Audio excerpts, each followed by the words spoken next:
Салам достор, кайрадан англис тили сабактары уланат. Бүгүн дагы кечеги сабактын уландысы. Тагыраагы кече биз сөз түркүмдөрү жөнүндө үйрөнгөнбүз. Зат атоош жөнүндө толугураак үйрөндүк эле. Бүгүн эми ошол эле сабактын уландысы десек болот. Бир аз зат атоошторго тереңирээк киребиз жана ошондой эле кийинки сөз түркүмү жөнүндө дагы сөз болмокчу. Анда демек кече noun жөнүндө үйрөнгөнбүз. Noun бул кыргыз тилинде зат атооч. Эми зат атооштор singular nouns жана plural nouns деп бөлүнөт англис тилинде.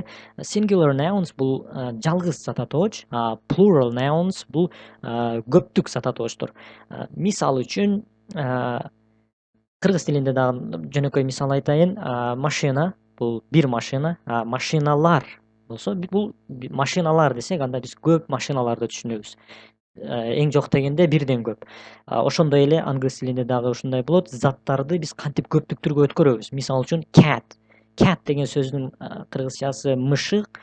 Мышыктар дешибиз үчүн биз англис тилинде анда cats. Ошол эле зат атооштун аягына s тамгасын кошобуз, бүттү. Биз мышыктар деп айткан болобуз. School мектеп, schools мектептер, team команда, teams командалар, lady айым, ladies айымдар, monkey monkeys, tomato tomatoes, piano pianos. Демек түшүнүңүздөр зат атооштун аягына биз s тамгасын кошсок, демек ал зат атоошту биз көптүк түрдө айтып аткан болобуз. Эми бир нече кыскача эрежелер бар. Ошондо айтып өтөлү. Consonant plus y equal ies. Бул эмне дегени? Consonant деген бул үнсүз дегени, үнсүз тамга. Эгерде зат атооч үнсүз тамга плюс y тамгасы менен аяктаса, анда биз бул зат атоошту көптүк түргө өткөрүш үчүн y тамгасын алып салабыз дагы анын ордуна ies тамгаларын кошобуз. Мисал үчүн lady. Lady деген сөздүн мааниси айым. Эми ушул эле айымдар деп айтышыбыз үчүн биз ladies деп айтабыз жана жазылышы мына ушундай болот. Y тамгасын алып салдык дагы ies тамгаларын коштук. Себеби Y'дан алдын үнсүз тамга келип аткан. D бул үнсүз. Демек ladies. Ladies деген сөздү көп уккансыздар. Ladies and gentlemen дегенде ladies and gentlemen деп айтылат. Демек кийинки эреже.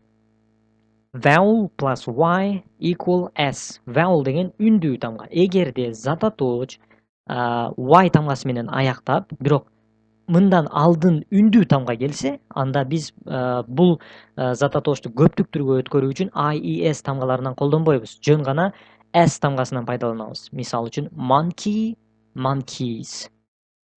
Y ордунда калат, жөн гана s тамгасын кошуп коебуз. Булар эмне үчүн керек? Булар жазууда керек болот. Жазууда, айтканда көп билинбейт, s болуп эле кошулуп кете берет. Бирок жазганда биз туура жазыш үчүн бул эрежени жакшылап жаттап билип алышыбыз керек. Бир эле бул сөздөр менен эмес, башка сөздөрдү дагы таап, башка зат атоошторду таап, аларды ошол көптүк түргө өткөрүп, өзүбүз өз алдынча машыгышыбыз керек болот.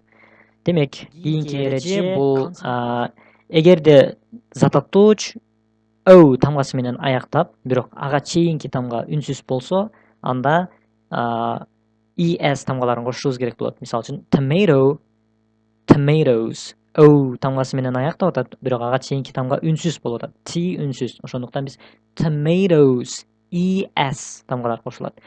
Бул жогорку эреже менен эле окшош иштейт, бири-бирине окшош. Эгерде o тамгасы менен аяктап зат атооч, ага чейинки тамга үнсүз эмес, үндүү болуп калса, анда жөн эле s тамгасын кошобуз. Жогорку эреже менен салыштырып, өзүңүздөр жыйынтык чыгарып алсаңыздар болот.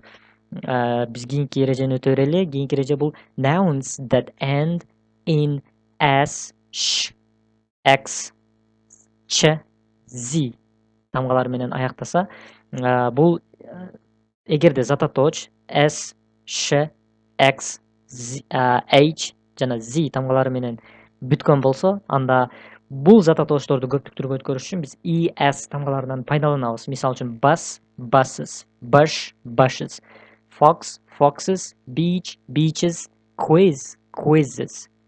Байкаңыздар, бардыгына биз жөн гана s тамгасын эмес, es тамгаларын кошуп атабыз. Көптүк түргө өткөрүүдө. Дагы бир аябай маанилүү эреже. кыргыз тили менен англис тилинин грамматикасындагы айырмачылыкты ушул жерде байкайсыздар. Мисалы үчүн кыргыз тилинде бир мышык деп айтып атабыз. Бир мышык, кандайдыр бир мышык. Эми англис тилинде ушул эле сөздүн англисеси a cat болот. Көп учурда байкайбыз, зат атоочтун алдында сөзүн жазылат.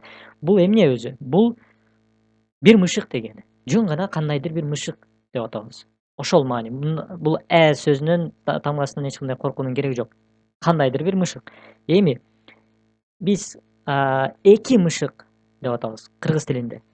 Демек биз көптүк түрдү колдонуп атабыз. Биз бул жерде эки деп биз сан атоочту колдонуп атабыз. Сан аркылуу биз мышыктардын көптүгүн көрсөтүп атабыз. Бул учурда биз зат атоочту көптүк түрдө айтышыбыз шарт эмес. Мисалы үчүн эки мышыктар деп айтпайбыз. Жөн гана эки мышык. 100 мышык болсо деле 100 мышык деп коебуз, болду. Ошол алдында келип аткан сан атооч түшүндүрүп берет. Бул зат атооч көптүк түрдө экендигин. Англис тилинде андай эмес. Англис тилинде two cats болот. Эки мышыктар. Биз зат атоочту дагы көптүк түрдө s тамгасын кошуу менен айтышыбыз шарт. Жазганда да ушинтип жазышыбыз керек. Түшүндүңүздөр э? Two cats, 15 cats айырмасы жок. Демек сан атооч кошулат. Ошол эле учурда зат атоочту дагы биз көптүк түрдө айтышыбыз шарт болот англис тилинде. Демек кийинки эреже эмес, бул тапшырма болот. Төмөнкү зат атоочторду биз көптүк түргө өткөрүшүбүз керек. Singular pronounstарды биз көптүк түргө кантип өткөрөбүз? Комментарийге ушул сөздөрдү көптүк түргө өткөрүп жазып койсоңуздар, албетте текшерип, эгерде кемчиликтер болсо сөзсүз түрдө астына жазып коебуз.